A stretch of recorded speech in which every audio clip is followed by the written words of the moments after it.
Hello everyone, welcome to the channel IGNOU DNHE online classes. Myself Dr. Ayushi. हम DNHE 1 पढ़ रहे हैं।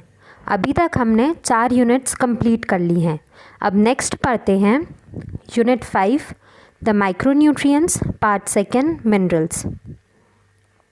आज के टॉपिक्स हैं introduction of minerals, what are minerals and its categories, minerals required in larger amounts, minerals required in smaller amounts और last में हम इस यूनिट के क्वेश्चंस देखेंगे। Introduction. Definition of minerals. Minerals are defined as those elements which largely remain as ash when plant or animal tissues are completely burnt. Minerals वो elements हैं जब plant या एनिमल की जो टिश्यूज़ हैं या बॉडी है जब पूरी तरीके से जल जाती है और राख बन जाती है, उसे मिनरल्स कहते हैं। मिनरल्स इनऑर्गेनिक एलिमेंट्स हैं। विटामिन्स और मिनरल्स दोनों ही प्रोटेक्टिव और रेगुलेटरी फंक्शंस परफॉर्म करते हैं। 19 अलग अलग तरह के मिनरल्स पाए जाते हैं। हमारी बॉडी में पाए जाने वाले मिनरल्स हैं calcium, phosphorus, iron, iodine, sodium, potassium, zinc and chloride. ये सभी मिनरल्स हमारे भोजन से हमें मिलते हैं। मिनरल्स की 2 कैटेगरीज हैं। पहला है minerals required in large amount, जैसे कि calcium, phosphorus, sodium, potassium, chloride और मैग्नीशियम। दूसरा है minerals required in small amount, जैसे आयरन, आयोडीन, जिंक और कॉपर। तो स्टार्ट करते हैं minerals required in larger amounts. जैसे कि नाम से पता चलता है कि वो मिनरल्स जिनकी ज़रूरत ज़्यादा मात्रा में होती है। इसके एग्जाम्पल्स हैं calcium, phosphorus, sodium, potassium, chloride and magnesium. इन सभी मिनरल्स को एक एक करके पढ़ते हैं। Let's start with calcium and phosphorus. यदि बाकी सभी मिनरल्स से कंपेयर करें तो बॉडी में कैल्शियम और फॉस्फोरस की मात्रा सबसे ज़्यादा है। ये लगभग 75% है बॉडी के टोटल मिनरल कंटेंट में। ह्यूमन बॉडी में 1200 ग्राम कैल्शियम होता है जो कि बोन्स और टीथ में प्रेजेंट है और थोड़ा अमाउंट सॉफ्ट टिश्यूज़ और बॉडी फ्लूइड्स में है। और अगर फॉस्फोरस की बात करें तो ये बॉडी में लगभग 400 से 700 ग्राम होता है और कैल्शियम की तरह बोन्स और टीथ में और थोड़ा सा सॉफ्ट टिश्यूज़ और बॉडी फ्लूइड्स में रहता है। पहले इन दोनों के कॉमन फंक्शंस देख लेते हैं, फिर इंडिविजुअल फंक्शंस देखेंगे। कैल्शियम और फॉस्फोरस के 2 इम्पॉर्टेंट फंक्शन हैं। पहला है development of bones and teeth. हम पढ़ चुके हैं कि कैल्शियम और फॉस्फोरस मेनली बोन्स और टीथ में प्रेजेंट रहता है। इनका रेशियो 2:1 है। कैल्शियम बोन में फॉस्फोरस कुछ दूसरे मिनरल्स और पानी के साथ कंबाइन होता है और बोन को रिजिड और फर्म बनाता है। बोन्स की तरह टीथ के प्रॉपर डेवलपमेंट के लिए कैल्शियम ज़रूरी है, इसलिए ग्रोइंग ईयर्स में कैल्शियम की ज़रूरत होती है। दूसरा फंक्शन है regulation of body processes. Bones और टीथ के डेवलपमेंट के लिए कैल्शियम और फॉस्फोरस दोनों ज़रूरी हैं। उसी तरह बॉडी प्रोसेसेस के रेगुलेशन के लिए भी कैल्शियम और फॉस्फोरस की ज़रूरत होती है। तो ये फंक्शंस हम दोनों के अलग अलग देख लेते हैं। Functions of calcium. मसल के कॉन्ट्रैक्शन और रिलैक्सेशन को कैल्शियम रेगुलेट करता है। एग्जाम्पल जैसे कि हार्ट मसल। बॉडी में जो सेल्स हैं उनमें सब्सटेंस को अंदर और बाहर भेजने की प्रोसेस है, उसको कैल्शियम रेगुलेट करता है। नेक्स्ट है नर्व सेल्स में मैसेज कन्वेयंस में कैल्शियम हेल्प करता है। और लास्ट है ब्लड क्लॉटिंग के लिए भी कैल्शियम ज़रूरी है। Functions of phosphorus. ब्लड में फैट ट्रांसपोर्ट करने के लिए जिस सब्सटेंस की ज़रूरत होती है उसे फॉस्फोरस की हेल्प से बनाया जाता है। नेक्स्ट है मेटाबॉलिज्म में हेल्प करने वाले कोएंजाइम्स को बनाने में फॉस्फोरस हेल्प करता है। नेक्स्ट कुछ बेसिक जेनेटिक मटेरियल बनाने में भी फॉस्फोरस हेल्प करता है। और लास्ट है फॉस्फोरस बॉडी सेल्स में एनर्जी को स्टोर करने में हेल्प करता है। मसल इसका एक एग्जाम्पल है जहाँ एनर्जी स्टोर्ड रहती है और मसल कॉन्ट्रैक्शन के समय एनर्जी यूज़ करी जाती है। Food sources of calcium, milk and milk product जैसे कर्ड, कॉटेज चीज़। इनके अलावा फ़िश स्पेशली ड्राइड फ़िश, कुछ प्लांट सोर्सेज जैसे रागी और pulses, green leafy vegetables, coconut, almonds, walnuts में भी कैल्शियम मिलता है। फूड सोर्सेज ऑफ फॉस्फोरस, ऐसा देखा गया है कि जो डाइट जिसमें प्रोटीन और कैल्शियम अच्छी मात्रा में मिलते हैं उसी डाइट में फॉस्फोरस भी अच्छी मात्रा में मिल जाता है। फॉस्फोरस के कुछ अच्छे सोर्सेज हैं eggs, milk, poultry, fish and cereals. Absorption and utilisation of calcium, calcium upper part of intestine से एब्जॉर्ब किया जाता है। जितना कैल्शियम हम कंज्यूम करते हैं उसमें से मात्र 20 से 30% ही हमारी बॉडी में एब्जॉर्ब हो पाता है और बाकी का फीसेस के थ्रू एक्सक्रीट कर दिया जाता है। जो एब्जॉर्ब्ड कैल्शियम है ये बॉडी में फंक्शंस परफॉर्म करता है और थोड़ा सा कैल्शियम यूरिन के थ्रू भी एक्सक्रीट हो जाता है। अब सवाल ये है कि कैल्शियम का थोड़ा हिस्सा ही क्यों एब्जॉर्ब होता है, इसके पीछे रीज़न क्या है। कुछ ऐसे फैक्टर्स होते हैं जो कि कैल्शियम के एब्जॉर्प्शन को अफेक्ट करते हैं।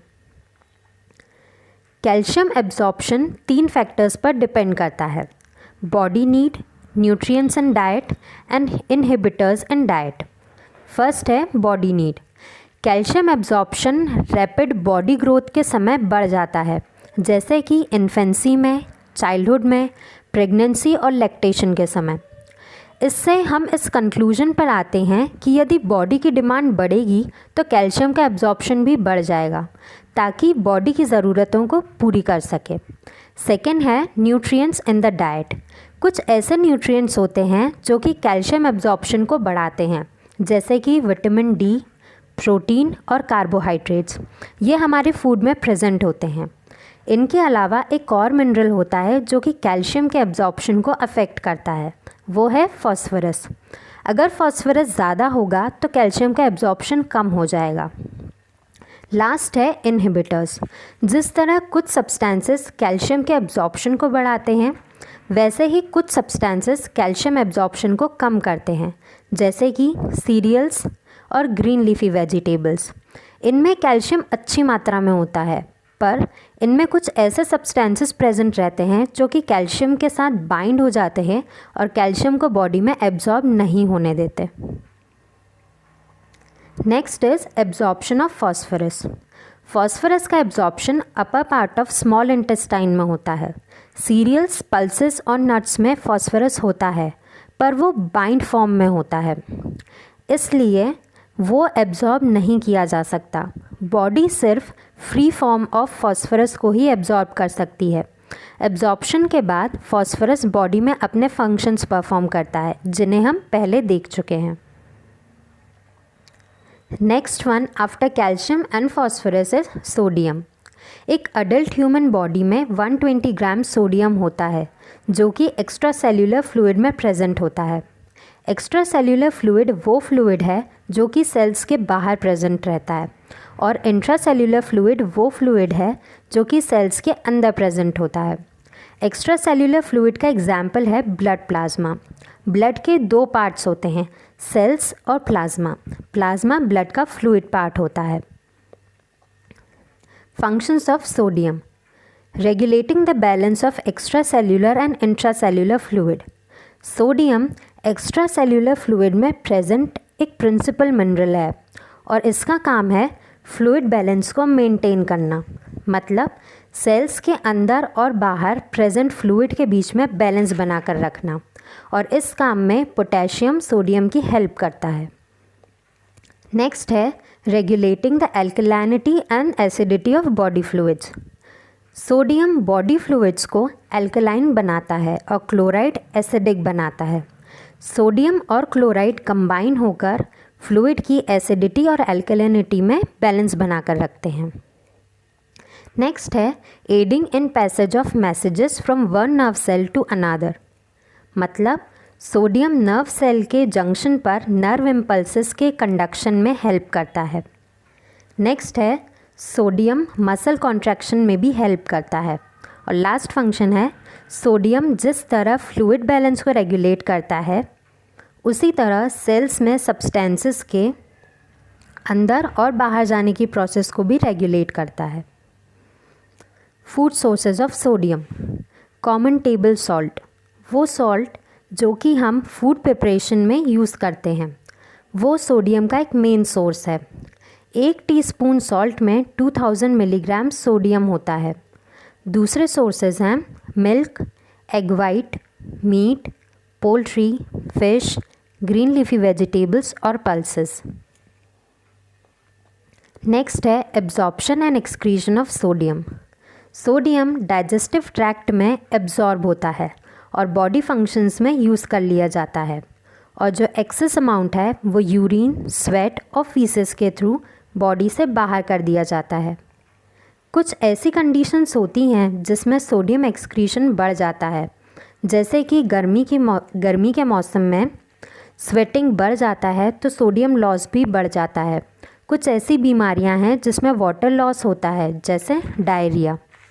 एक्सेसिव सोडियम लॉस बॉडी के लिए अच्छा नहीं है क्योंकि ये बॉडी के फ्लूइड बैलेंस को अफेक्ट करता है। तो ऐसे केसेस में दोनों पानी और सॉल्ट के इंटेक को बढ़ा देना चाहिए। सोडियम का रेगुलेशन बॉडी में किडनीज करती हैं। अगर सोडियम का इंटेक बढ़ गया है तो उसका एक्सक्रीशन भी बढ़ जाता है यूरिन के थ्रू, और अगर सोडियम का इंटेक डिक्रीज़ हो गया है तो एक्सक्रीशन भी कम हो जाता है, और इस तरह बॉडी में सोडियम का कॉन्सेंट्रेशन नॉर्मल लिमिट्स में मेंटेन किया जाता है। नेक्स्ट है पोटेशियम। बॉडी में 250 ग्राम्स पोटेशियम होता है जो कि सोडियम के अमाउंट से डबल है, और ये इंट्रासेल्यूलर फ्लूइड में प्रेजेंट रहता है।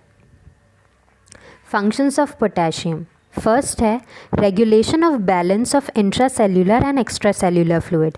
ये फंक्शन दोनों सोडियम और पोटेशियम साथ मिलकर परफॉर्म करते हैं, which is called fluid balance maintenance. Second है regulation of alkalinity and acidity of body fluids. Potassium chloride के साथ कंबाइन होकर फ्लूइड की एल्कलैनिटी और एसिडिटी को मेंटेन करते हैं। लास्ट है role in muscle activity. Potassium messages transmit करता है जिससे मसल्स में कॉन्ट्रैक्शन होता है। Food sources of potassium. Meat, poultry, fish. इसके अलावा प्लांट फूड्स में pulses, fruits, vegetables, water of tender coconut, whole grain cereals. Absorption and excretion of potassium. Potassium upper part of intestine में absorb होता है। Absorption के बाद अपने functions perform करता है और एक्सेस पोटेशियम यूरिन और फीसेस के थ्रू एक्सक्रीट कर दिया जाता है। नेक्स्ट है क्लोराइड। बॉडी में 100 ग्राम्स क्लोराइड होता है जो कि मेनली एक्स्ट्रा सेल्यूलर फ्लूइड में प्रेजेंट रहता है और थोड़ा सा सेल्स के अंदर भी प्रेजेंट होता है। एक्स्ट्रा सेल्यूलर फ्लूइड में सोडियम क्लोराइड के फॉर्म में रहता है और सेल्स के अंदर पोटेशियम क्लोराइड के फॉर्म में। Functions of chloride. Chloride sodium और पोटेशियम के साथ कंबाइन हो जाता है और फ्लूइड बैलेंस रेगुलेशन में और acidity and alkalinity of body fluids के मेंटेनेंस में हेल्प करता है। क्लोराइड का फूड सोर्स है plant food, but important source of chloride है common table salt, that is sodium chloride. Absorption and excretion of chloride. Chloride upper part of small intestine से absorb होता है और एक्सेस अमाउंट यूरिन से excrete हो जाता है और थोड़ा बहुत स्वेट और फीसेस से भी एक्सक्रीट होता है। Next is magnesium. Adult human body में अप्रॉक्सीमेटली 20 से 25 ग्राम्स मैग्नीशियम होता है। इसमें से 60 to 70% मैग्नीशियम बोन्स में प्रेजेंट होता है और बाकी का 30 से 40% टिश्यूज़ और बॉडी फ्लूइड्स में रहता है। फंक्शंस। फर्स्ट है regulating the passage of substances into and out of cells. Second है maintaining the activity of many enzymes. Magnesium coenzyme की तरह एक्ट करता है और मेटाबॉलिज्म में एंजाइम्स की हेल्प करता है। नेक्स्ट है magnesium is also involved in the process of mineralisation. जिस तरह कैल्शियम और फॉस्फोरस बोन्स और टीथ बिल्डिंग में हेल्प करते हैं, वैसे ही मैग्नीशियम भी हेल्प करता है। नेक्स्ट है magnesium also helps in maintaining the functions of nervous system. Magnesium एक नर्व सेल से दूसरे नर्व सेल तक मैसेज कन्वे करने में हेल्प करता है। लास्ट है मैग्नीशियम प्रोटीन्स बनाने की प्रोसेस में भी हेल्प करता है। Sources of magnesium: plant food जैसे nuts, oil seeds, pulses and whole grain. Sea foods like shellfish. Other foods like dark green leafy vegetables, lotus stem, fish, seafoods and meat. Absorption and excretion of magnesium. Magnesium small intestine में absorb होता है। अगर body में magnesium की demand बढ़ती है तो उसका एब्जॉर्प्शन भी बढ़ जाता है। कुछ इनहिबिटर्स भी होते हैं जो कि मैग्नीशियम के एब्जॉर्प्शन में इंटरफियर करते हैं। मैग्नीशियम का एक्सक्रीशन को किडनीज रेगुलेट करती हैं। ये थे minerals required in larger amounts. अब इस यूनिट के सेकेंड पार्ट पर आते हैं, minerals required in smaller amounts. In minerals को ट्रेस एलिमेंट्स भी कहते हैं। इसके एग्जाम्पल्स हैं iron, iodine, zinc and copper.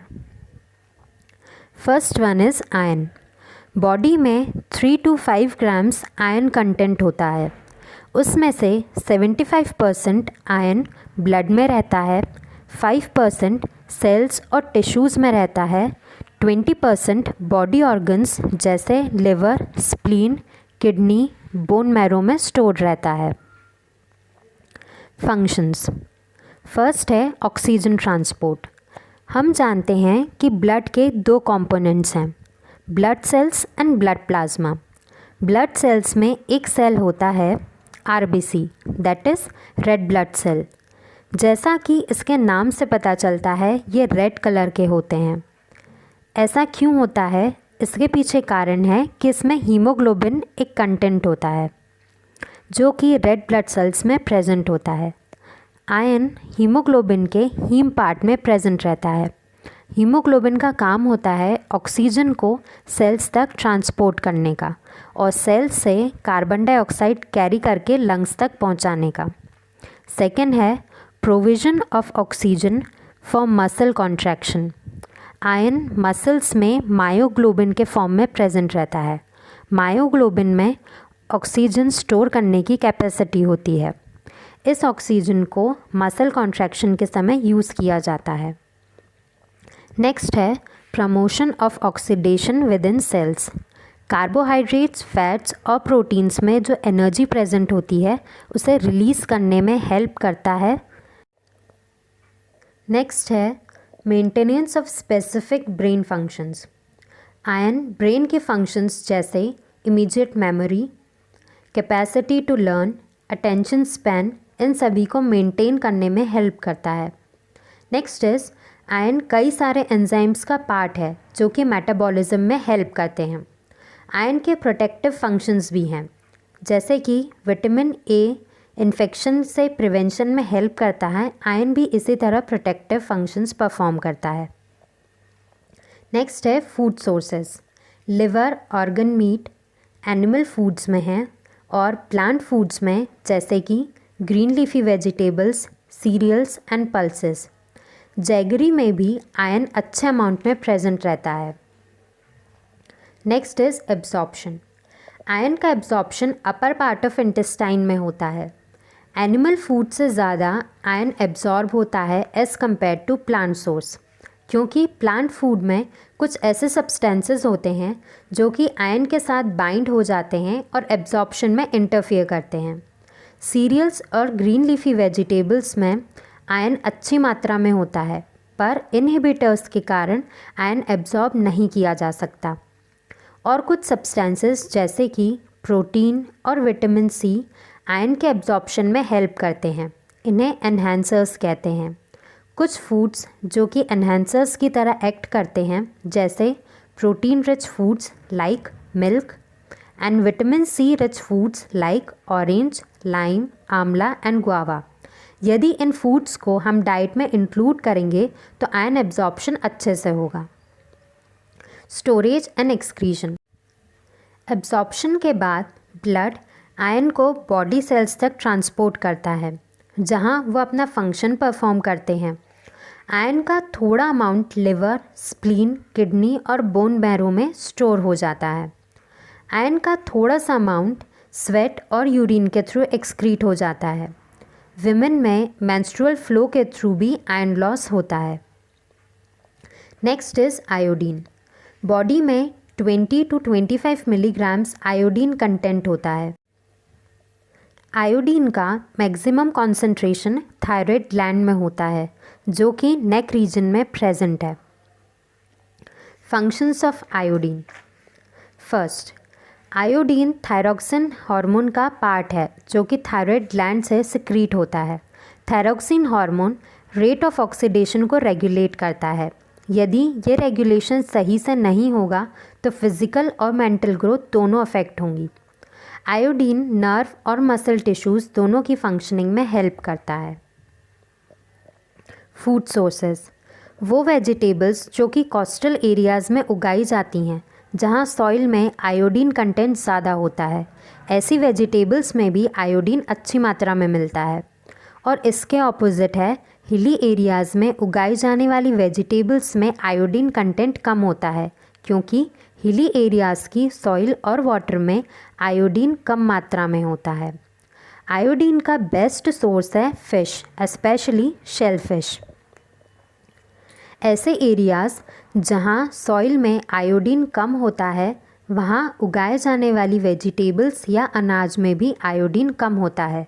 तो ऐसी सिचुएशन में ये ज़रूरी है कि वो अपनी डाइट में आयोडाइज्ड सॉल्ट को इंक्लूड करें। कुछ प्लांट फूड्स होते हैं जैसे cabbage, cauliflower, radish, ladies finger, ground nuts और ऑयल सीड्स, जिनमें गोइट्रोजन्स नामक सब्सटेंसेस मिलते हैं, और ये गोइट्रोजन्स थायरॉक्सिन हार्मोन की सिंथेसिस में इंटरफियर करते हैं। अगर खाने को अच्छे से पकाया जाए तो ये गोइट्रोजन्स ख़त्म हो जाते हैं। Absorption and excretion of iodine. Iodine iodide के फॉर्म में स्मॉल इंटेस्टाइन में एब्जॉर्ब हो जाता है। एब्जॉर्प्शन के बाद ये ब्लड के थ्रू थायराइड ग्लैंड तक ले जाया जाता है। इसमें से सिर्फ 1/3 आयोडीन ही थायराइड ग्लैंड लेती है और बाकी का एक्सक्रीट कर दिया जाता है। Other minerals, zinc and copper, ये बॉडी में ट्रेस अमाउंट में प्रेजेंट रहते हैं पर इम्पॉर्टेंट फंक्शंस परफॉर्म करते हैं। जिंक बॉडी ग्रोथ के लिए ज़रूरी है और आयरन की तरह प्रोटेक्टिव फंक्शन भी परफॉर्म करता है।